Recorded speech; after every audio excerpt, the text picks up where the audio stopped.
Lying just beneath everyday reality is a breathtaking world where much of what we perceive about the universe is wrong.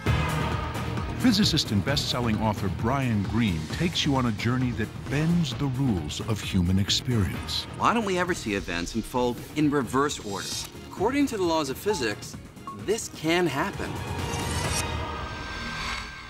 It's a world that comes to light as we probe the most extreme realms of the cosmos, from black holes to the Big Bang, to the very heart of matter itself. I'm gonna have what he's having.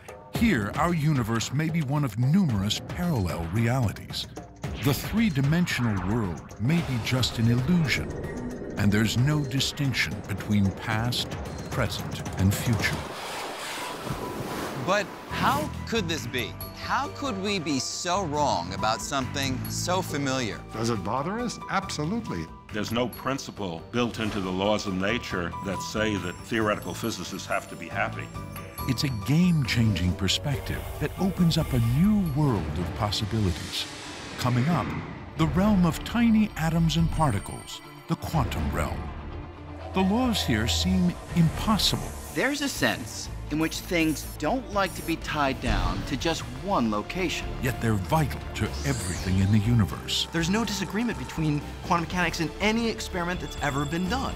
What do they reveal about the nature of reality? Take a quantum leap on the fabric of the cosmos right now on Nova.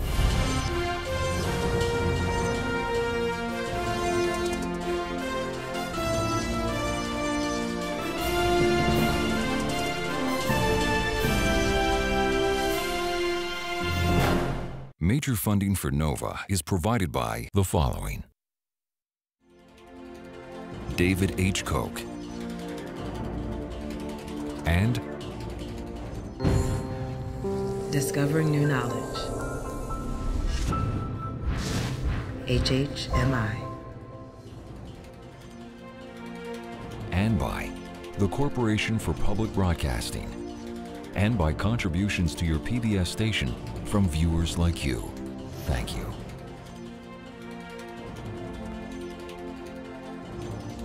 Major funding for the fabric of the cosmos is provided by the National Science Foundation, where discoveries begin.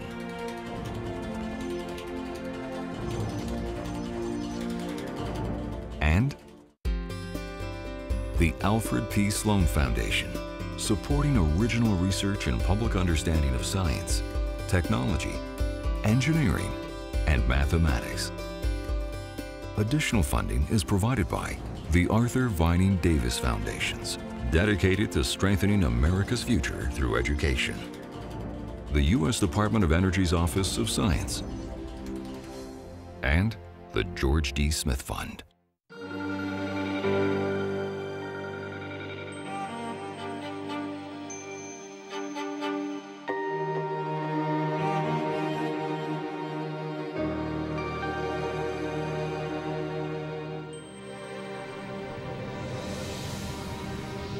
For thousands of years, we've been trying to unlock the mysteries of how the universe works. And we've done pretty well, coming up with a set of laws that describes the clear and certain motion of galaxies and stars and planets. But now we know, at a fundamental level, things are a lot more fuzzy, because we've discovered a revolutionary new set of laws that have completely transformed our picture of the universe. From outer space to the heart of New York City, to the microscopic realm, our view of the world has shifted thanks to these strange and mysterious laws that are redefining our understanding of reality. They're the laws of quantum mechanics. Quantum mechanics rules over every atom and tiny particle in every piece of matter, in stars and planets, in rocks and buildings, and in you and me. We don't notice the strangeness of quantum mechanics in everyday life, but it's always there if you know where to look. You just have to change your perspective and get down to the tiniest of scales, to the level of atoms and the particles inside them. Down at the quantum level, the laws that govern this tiny realm appear completely different from the familiar laws that govern big, everyday objects. And once you catch a glimpse of them, you never look at the world in quite the same way. It's almost impossible to picture how weird things can get down at the smallest of scales.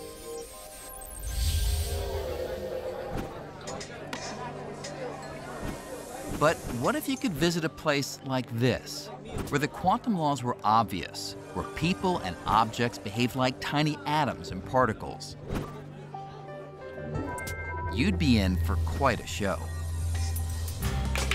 Here, objects do things that seem crazy.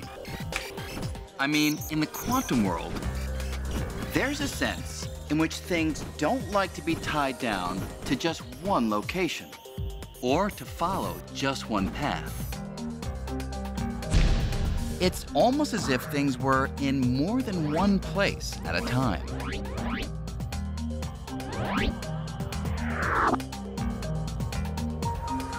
And what I do here can have an immediate effect somewhere else, even if there's no one there. And here's one of the strangest things of all.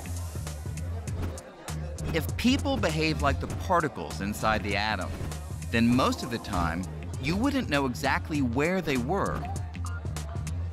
Instead, they could be almost anywhere until you look for them.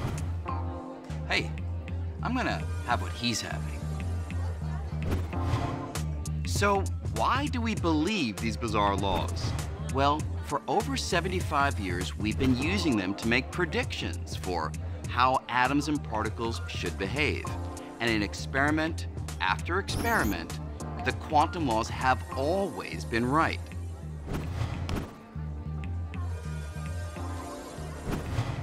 It's the best theory we have. There are literally billions of pieces of confirming evidence for quantum mechanics. It has passed so many tests of so many bizarre predictions. There's no disagreement between quantum mechanics and any experiment that's ever been done. The quantum laws become most obvious when you get down to tiny scales like atoms. But consider this. I'm made of atoms. So are you. So is everything else we see in the world around us. So it must be the case that these weird quantum laws are not just telling us about small things. They're telling us about reality.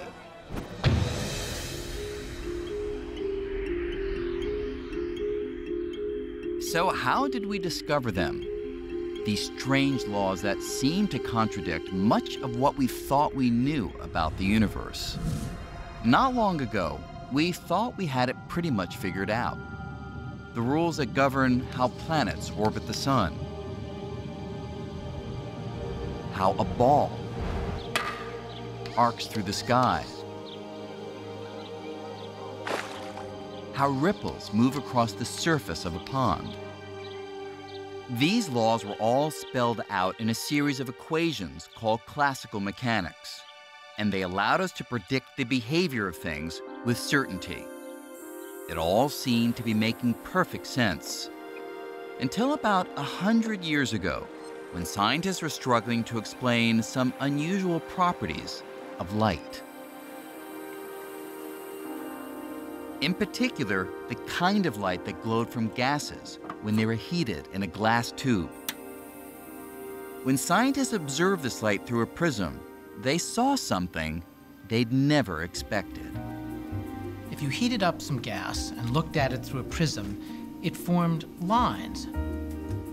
Not the continuous spectrum that you see projected by a piece of cut glass on your table, but very distinct lines. It wouldn't give out a smeared, kind of complete rainbow of light. It would give out sort of pencil beams of light at very specific colors. And it was something of a mystery how to understand what was going on. An explanation for the mysterious lines of color would come from a band of radical scientists who, at the beginning of the 20th century, were grappling with the fundamental nature of the physical world. And some of the most startling insights came from the mind of Niels Bohr, a physicist who loved to discuss new ideas over ping pong. Bohr was convinced that the solution to the mystery lay at the heart of matter, in the structure of the atom. He thought that atoms resembled tiny solar systems, with even tinier particles called electrons orbiting around a nucleus, much the way the planets orbit around the sun. But Bohr proposed that unlike the solar system, electrons could not move in just any orbit. Instead, only certain orbits were allowed. And he had a really surprising and completely counter-physical idea, which was that there were definite states, fixed orbits that these electrons could have, and only those orbits. Bohr said that when an atom was heated, its electrons would become agitated and leap from one fixed orbit to another. Each downward leap would emit energy in the form of light in very specific wavelengths, and that's why atoms produce very specific colors. This is where we get the phrase quantum leap. If it weren't for the quantum leap, you would have this smear of color coming out from an atom as it got excited or de-excited. But that's not what we see in the laboratory. You see very sharp reds and very sharp greens. It's the quantum leap that's the origin and the author of that sharp color. What made the quantum leap so surprising was that the electron goes directly from here to there, seemingly without moving through the space in between.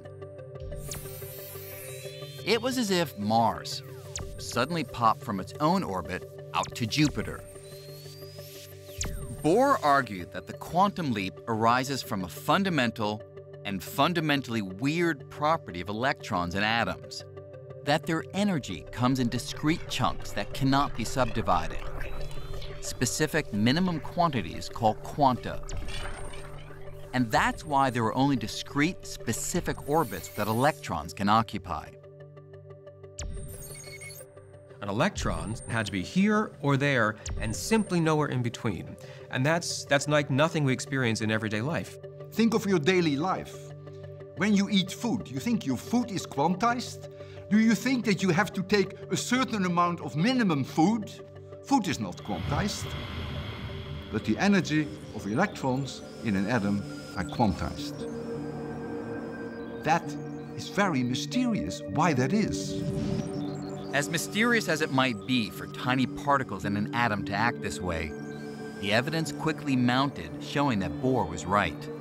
In more and more experiments, electrons followed a different set of rules than planets or ping pong balls. Bohr's discovery was a game changer. And with this new picture of the atom, Bohr and his colleagues found themselves on a collision course with the accepted laws of physics. The quantum leap was just the beginning. Soon Bohr's radical views would bring him head-to-head with one of the greatest physicists in history.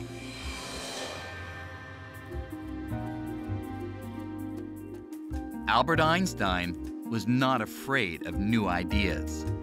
But during the 1920s, the world of quantum mechanics began to veer in a direction Einstein did not want to go. A direction that sharply diverged from the absolute definitive predictions that were the hallmark of classical physics.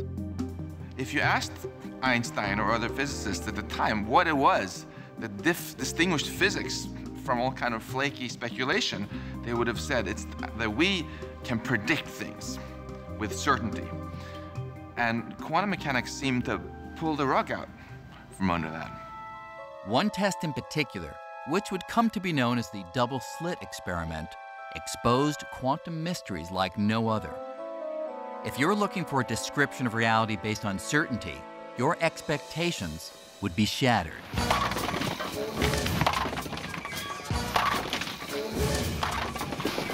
We can get a pretty good feel for the double-slit experiment and how dramatically it alters our picture of reality by carrying out a similar experiment, not on the scale of tiny particles, but on the scale of more ordinary objects, like those you'd find here in a bowling alley. But first, I need to make a couple of adjustments to the lane.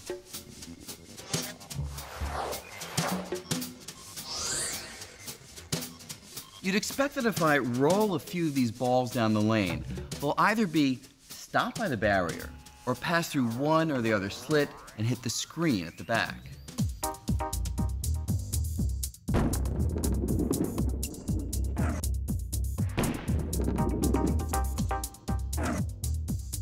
And in fact, that's just what happens.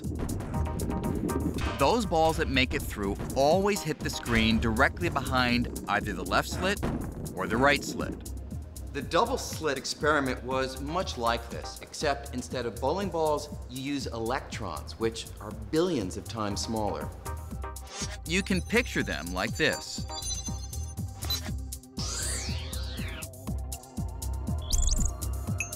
Let's see what happens if I throw a bunch of these balls.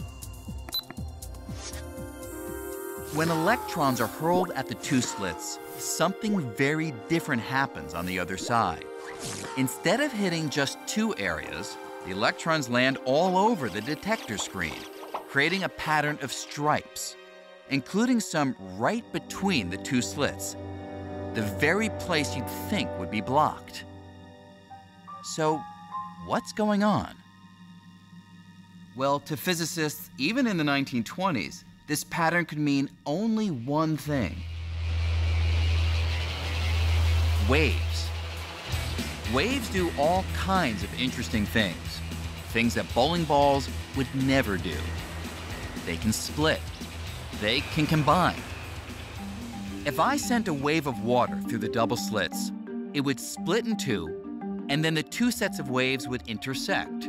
Their peaks and valleys would combine, getting bigger in some places, smaller in others, and sometimes they'd cancel each other out. With the height of the water corresponding to brightness on the screen, the peaks and valleys would create a series of stripes and what's known as an interference pattern. So how could electrons, which are particles, form that pattern? How could a single electron end up in places a wave would go? Particles are particles, waves are waves. How can a particle be a wave? Unless you give up the idea that it's a particle and think, aha, this thing that I thought was a particle was actually a wave. A wave in an ocean? That's not a particle. The ocean is made out of particles, but the waves in the ocean are not particles. And rocks are not waves. Rocks are rocks. So a rock is an example of a particle, an ocean wave is an example of an ocean wave, and now somebody's telling you a rock is like an ocean wave. What? Back in the 1920s, when a version of this experiment was first done, scientists struggled to understand this wavy behavior. Some wondered if a single electron, while in motion, might spread out into a wave. And the physicist Erwin Schrödinger came up with an equation that seemed to describe it. Schrödinger thought that this wave was a description of an extended electron, that somehow an electron got smeared out, and it was no longer a point, but was like a mush. There was a lot of argument about exactly what this represented.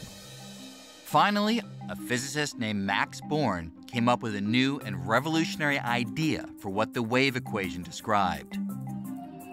Born said the wave is not a smeared out electron or anything else previously encountered in science. Instead, he declared it's something that's really peculiar, a probability wave.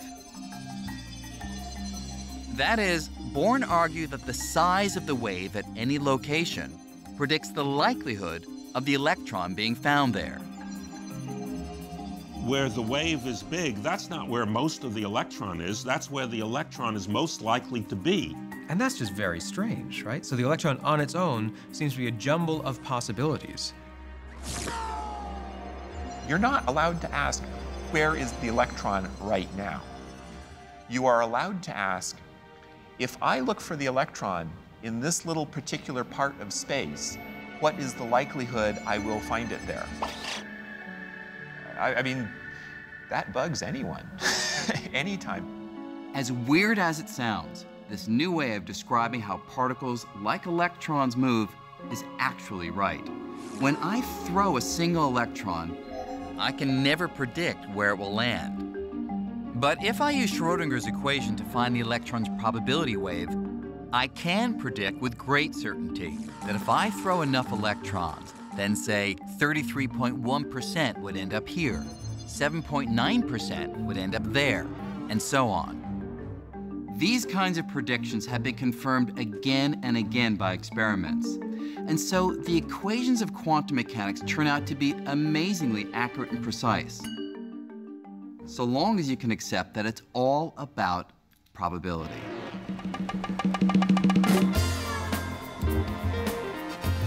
If you think that probability means you're reduced to guessing, the casinos of Las Vegas are ready to prove you wrong. Try your hand at any one of these games of chance, and you can see the power of probability. Let's say I place a $20 bet on number 29 here at the roulette table.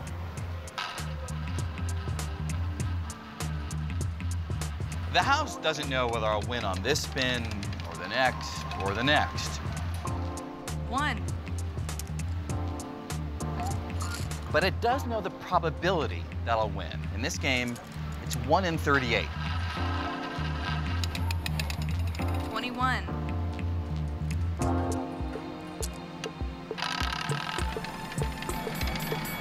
29. So even though I may win now and then, in the long run, the house always takes in more than it loses. The point is, the house doesn't have to know the outcome of any single card game, roll of the dice, or spin of the roulette wheel. Casinos can still be confident that over the course of thousands of spins, deals, and rolls, they will win. And they can predict with exquisite accuracy exactly how often. According to quantum mechanics, the world itself is a game of chance much like this. All the matter in the universe is made of atoms and subatomic particles that are ruled by probability, not certainty. At base, nature is described by an inherently probabilistic theory. And that is highly counterintuitive and something which many people would find difficulty accepting. One person who found it difficult was Einstein. Einstein could not believe that the fundamental nature of reality at the deepest level was determined by chance. And this is what Einstein could not accept. Einstein said, God does not throw dice. He didn't like the idea that we couldn't with certainty say this happens or that happens. But a lot of other physicists weren't so put off by probability, because the equations of quantum mechanics gave them the power to predict the behavior of groups of atoms and tiny particles with astounding precision. Before long, that power would lead to some very big inventions. Lasers, transistors, the integrated circuit, the entire field of electronics. If quantum mechanics suddenly went on strike, every single machine that we have in the US almost would stop functioning. The equations of quantum mechanics would help engineers design microscopic switches that direct the flow of tiny electrons and control virtually every one of today's computers, digital cameras, and telephones. All the devices that we live on, diodes, transistors, just to form the basis of information technology, the basis of daily life in all sorts of ways. They work, and why do they work? They work because of quantum mechanics. I'm tempted to say that without quantum mechanics, we'd be back in the dark ages. I guess more accurately, without quantum mechanics, we'd be back in the 19th century. Steam engines, telegraph signals. Quantum mechanics is the most successful theory that we physicists have ever discovered. And yet we're still arguing about what it means, what it tells us about the nature of reality. In spite of all its triumphs, quantum mechanics remains deeply mysterious. It makes all this stuff run, but we still haven't answered basic questions raised by Albert Einstein all the way back in the 1920s and 30s. Questions involving probability and measurement, the act of observation. For Niels Bohr, measurement changes everything. He believed that before you measured or observed a particle, its characteristics were uncertain. For example, an electron in the double-slit experiment. Before the detector at the back pinpoints its location, it could be almost anywhere with a whole range of possibilities, until the moment you observe it. And only at that point will the location's uncertainty disappear. According to Bohr's approach to quantum mechanics, when you measure a particle, the act of measurement forces the particle to relinquish all of the possible places it could have been and select one definite location where you find it. The act of measurement is what forces the particle to make that choice. Niels Bohr accepted that the nature of reality was inherently fuzzy, but not Einstein. He believed in certainty, not just when something is measured or looked at, but all the time. As Einstein said, I like to think the moon is there, even when I'm not looking at it.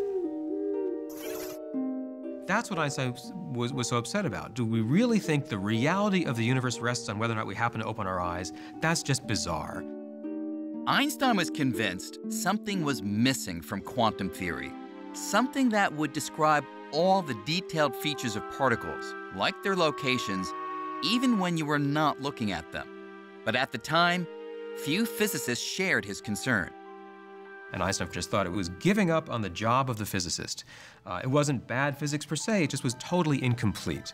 That's Einstein's refrain. Quantum mechanics is not incorrect, it's insofar as it goes, but it's incomplete. It doesn't capture all of the things that can be said or predicted with certainty.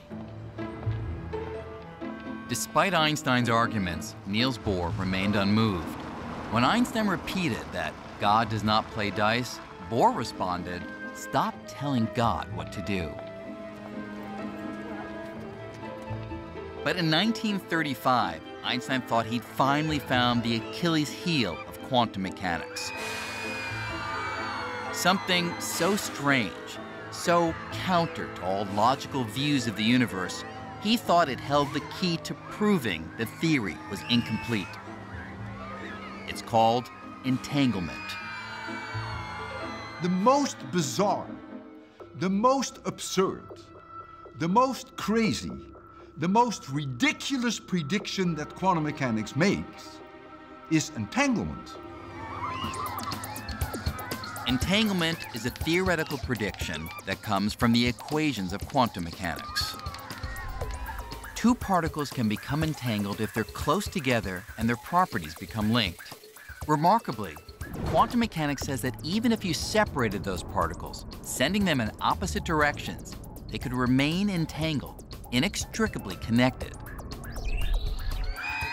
To understand how profoundly weird this is, consider a property of electrons called spin.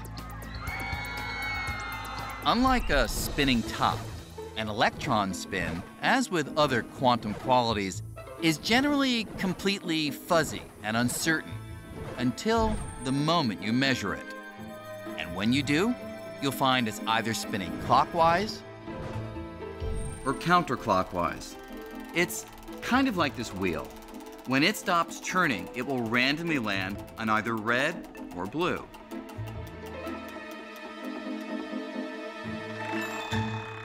Now imagine a second wheel. If these two wheels behave like two entangled electrons, then every time one landed red, the other is guaranteed to land on blue. And vice versa.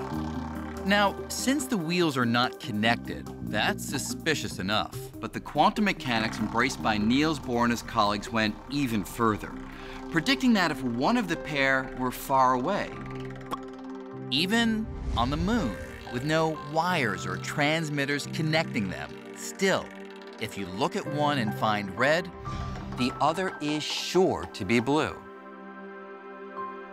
In other words, if you measured a particle here, not only would you affect it, but your measurement would also affect its entangled partner, no matter how distant. For Einstein, that kind of weird long-range connection between spinning wheels or particles was so ludicrous, he called it spooky. Spooky action at a distance. What's surprising is that when you make a measurement of one particle, you affect the state of the other particle. You change its state. There's no forces or pulleys or, telephone wires. There's nothing connecting those things, right? How could my choice to act here have anything to do with what happens over there? So there's no way they can communicate with each other. So it is completely bizarre. Einstein just could not accept that entanglement worked this way, convincing himself that only the math was weird, not reality.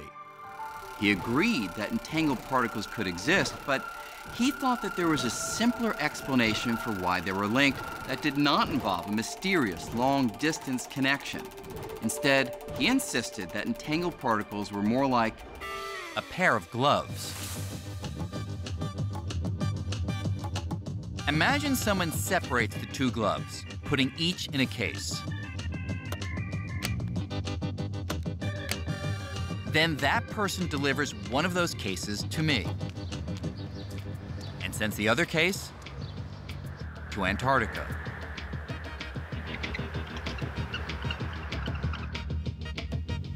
Thanks.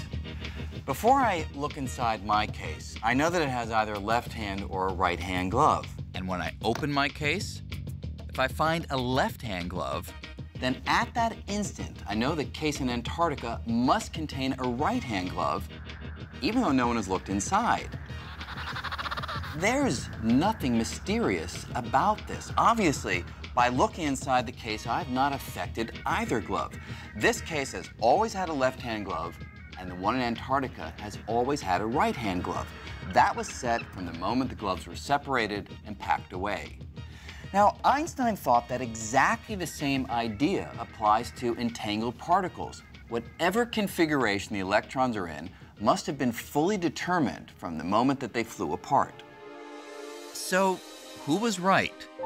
Bohr, who championed the equations that said that particles were like spinning wheels that could immediately link their random results even across great distances, or Einstein, who believed there was no spooky connection, but instead everything was decided well before you looked.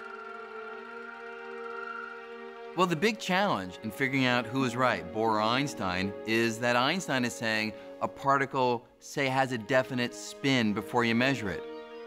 How do you check that, you say to Einstein? He says, well, measure it and you'll find the definite spin. Bohr would say, but it's the act of measurement that brought that spin to a definite state. No one knew how to resolve the problem. So the whole question came to be considered philosophy, not science. In 1955, Einstein died, still convinced that quantum mechanics offered, at best, an incomplete picture of reality.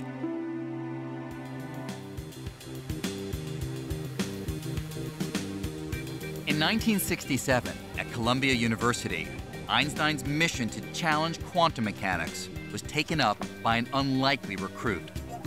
John Clauser was on the verge of earning a PhD in astrophysics.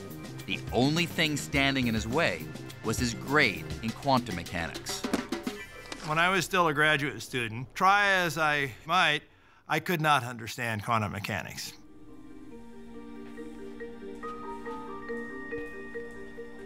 Clauser was wondering if Einstein might be right when he made a life-altering discovery. It was an obscure paper by a little-known Irish physicist named John Bell. Amazingly, Bell seemed to have found a way to break the deadlock between Einstein and Bohr and show once and for all who was right about the universe. I was convinced that the quantum mechanical view was probably wrong. Reading the paper, Clauser saw that Bell had discovered how to tell if entangled particles were really communicating through spooky action, like matching spinning wheels, or if there was nothing spooky at all, and the particles were already set in their ways, like a pair of gloves. What's more, With some clever mathematics, Bell showed that if spooky action were not at work, then quantum mechanics wasn't merely incomplete, as Einstein thought. It was wrong. I came to the conclusion that, my God, this is one of the most profound results I've ever seen. Bell was a theorist, but his paper showed that the question could be decided if you could build a machine that created and compared many pairs of entangled particles. Bell turned the question into an experimental question. It wasn't just going to be about philosophy or trading pieces of paper. And the experiment that he envisioned could be done. You could really set up an actual experiment to force the issue. Clauser set about constructing a machine that would finally settle the debate. Now, I was just this punk graduate student at the time. This really seemed like, wow. There's always the slim chance that you will find a result that will shake the world.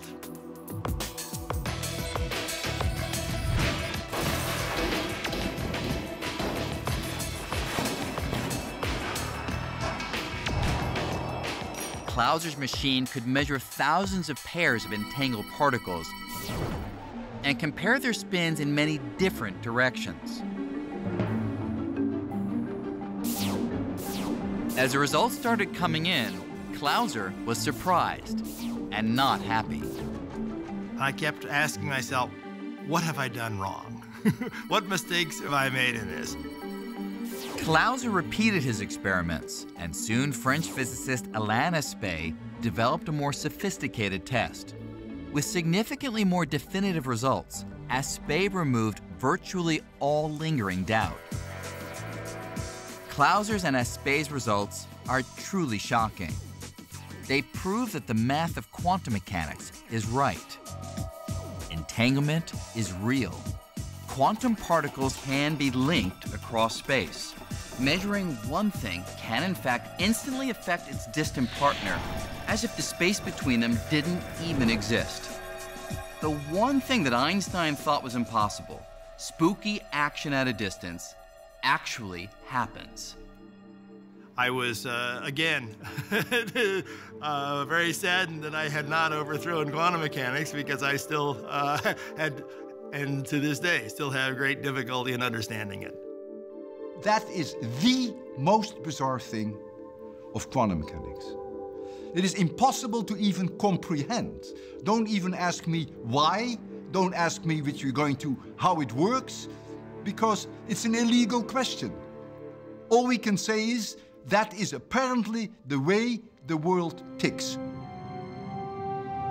So if we accept that the world really does tick in this bizarre way, could we ever harness the long-distance spooky action of entanglement to do something useful? Well, one dream has been to somehow transport people and things from one place to another without crossing the space in between. In other words, teleportation. Lead me aboard. Energize. Energize. Star Trek has always made beaming or teleporting look pretty convenient. It seems like pure science fiction, but could entanglement make it possible? Remarkably, tests are already underway here on the Canary Islands off the coast of Africa. We do the experiments here on the Canary Islands because you have 2 observatories, and after all, it's a nice environment. Anton Zeilinger is a long way from teleporting himself or any other human. But he is trying to use quantum entanglement to teleport tiny individual particles. In this case, photons, particles of light. He starts by generating a pair of entangled photons in a lab on the island of La Palma. One entangled photon stays on La Palma, while the other is sent by laser to the island of Tenerife, 89 miles away. Now Zeilinger brings in a third photon, the one he wants to teleport, and has it interact with the entangled photon on La Palma. the team studies the interaction, comparing the quantum states of the two particles. And here's the amazing part. Because of spooky action, the team's able to use that comparison to transform the entangled photon on the distant island into an identical copy of that third photon. It's as if the third photon has teleported across the sea without traversing the space between the islands. Sort of extract the information carried by the original and make a new original there. Using this technique, Zeilinger has successfully teleported dozens of particles.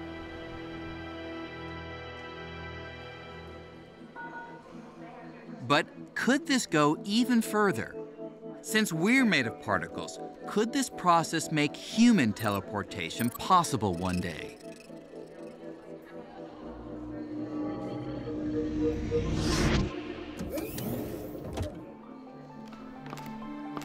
Welcome to New York City. Let's say I want to get to Paris for a quick lunch. Well, in theory, entanglement might someday make that possible. Here's what I'd need. A chamber of particles here in New York that's entangled with another chamber of particles in Paris. Right this way, Mr. Green.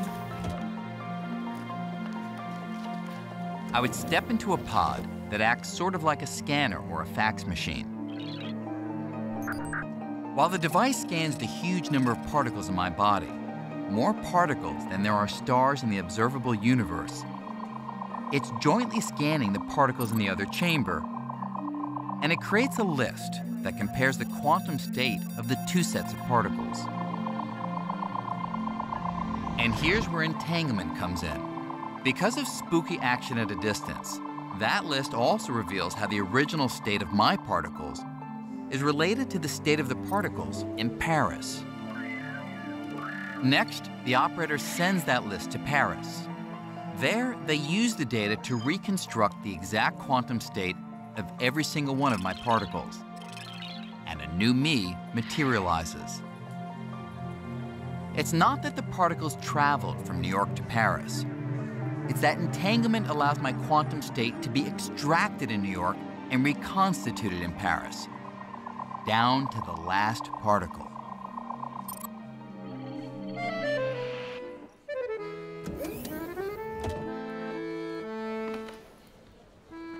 Bonjour, Monsieur Green. Hi there.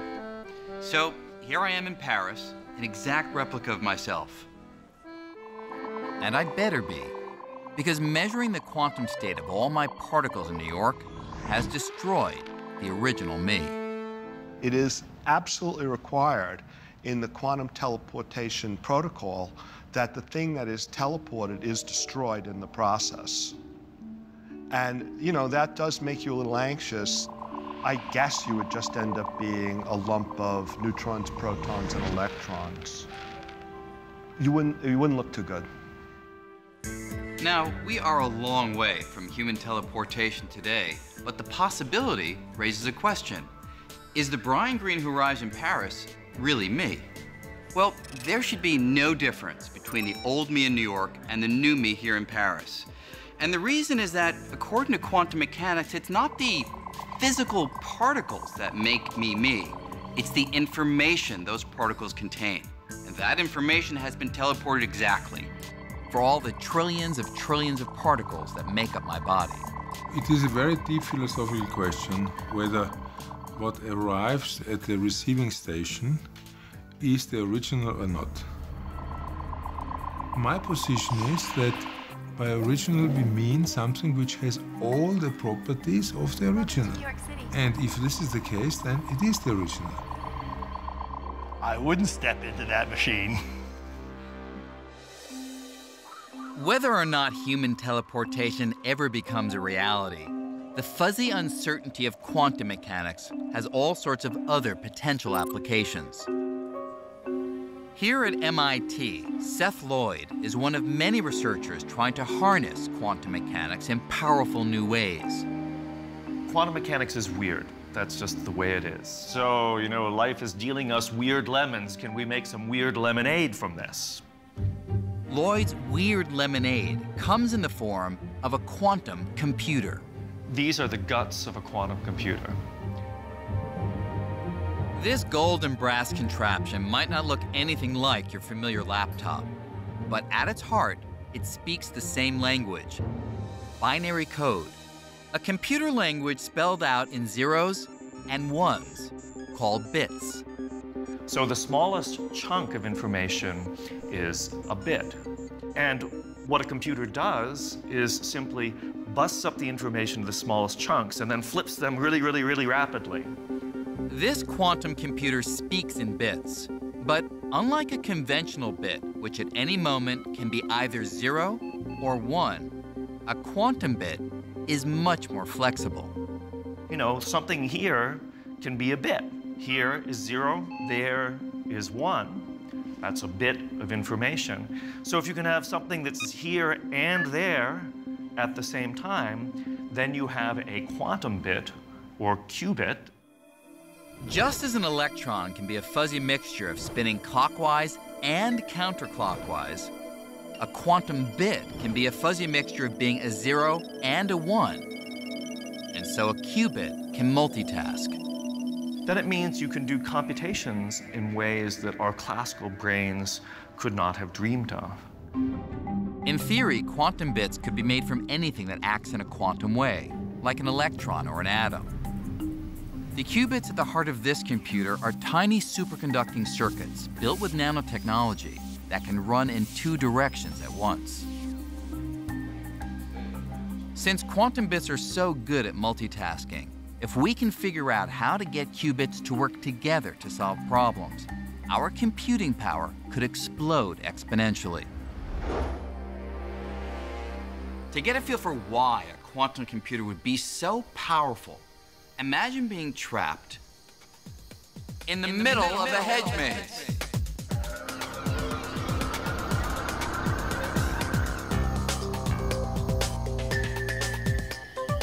What you'd want is to find the way out as fast as possible.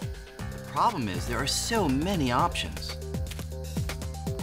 And I just have to try them out, one at a time.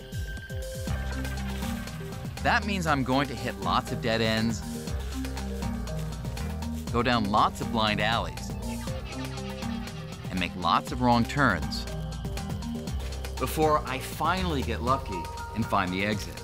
And that's pretty much how today's computers solve problems. Though they do it very quickly, they only carry out one task at a time, just like I can only investigate one path at a time in the maze. But if I could try all the possibilities at once, it would be a different story. And that's kind of how quantum computing works. Since particles can, in a sense, be in many places at once, the computer could investigate a huge number of paths or solutions at the same time and find the correct one in a snap. Now, a maze like this only has a limited number of routes to explore, so a conventional computer could find the way out pretty quickly. But imagine a problem with millions or billions of variables, like predicting the weather far in advance. We might be able to forecast natural disasters like earthquakes or tornadoes. Solving that kind of problem right now would be impossible because it would take a ridiculously huge computer. But a quantum computer could get the job done with just a few hundred atoms. And so the brain of that computer, it would be smaller than a grain of sand. There's no doubt we're getting better and better at harnessing the power of the quantum world. And who knows where that could take us. But we can't forget that at the heart of this theory, which has given us so much, there is still a gaping hole. All the weirdness down at the quantum level, at the scale of atoms and particles, where does the weirdness go? Why can things in the quantum world hover in a state of uncertainty, seemingly being partly here and partly there, with so many possibilities, while you and I, who after all are made of atoms and particles, seem to always be stuck in a single, definite state?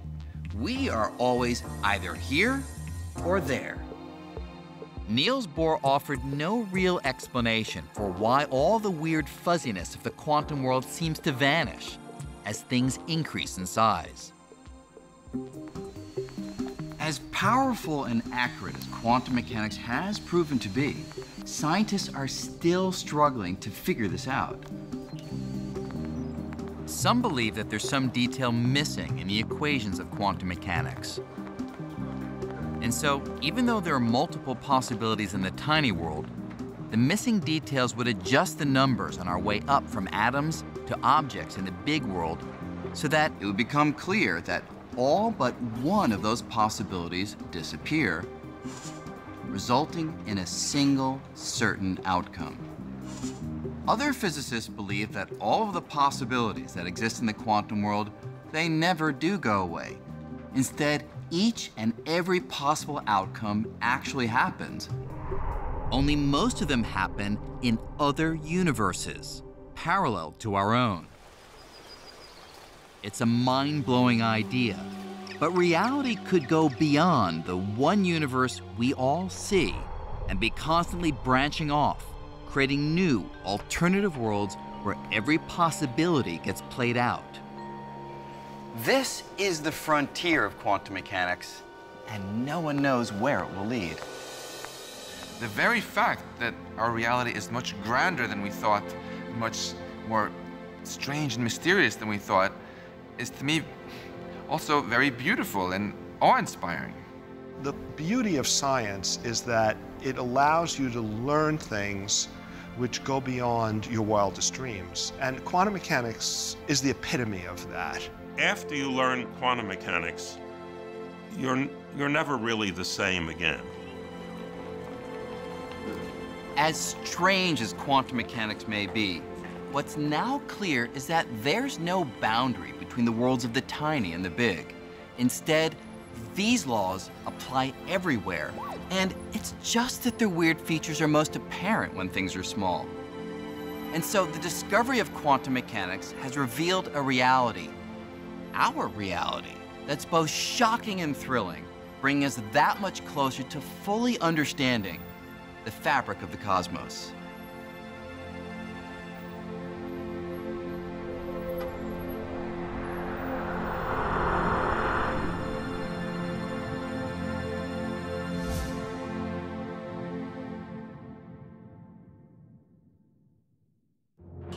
Major funding for NOVA is provided by David H. Koch and Discovering New Knowledge. HHMI. And by the Corporation for Public Broadcasting. And by contributions to your PBS station from viewers like you. Thank you.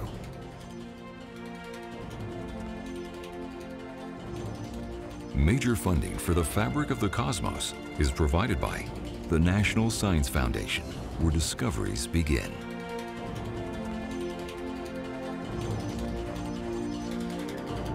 And the Alfred P. Sloan Foundation, supporting original research and public understanding of science, technology, engineering, and mathematics. Additional funding is provided by the Arthur Vining Davis Foundations, dedicated to strengthening America's future through education. The U.S. Department of Energy's Office of Science. And the George D. Smith Fund.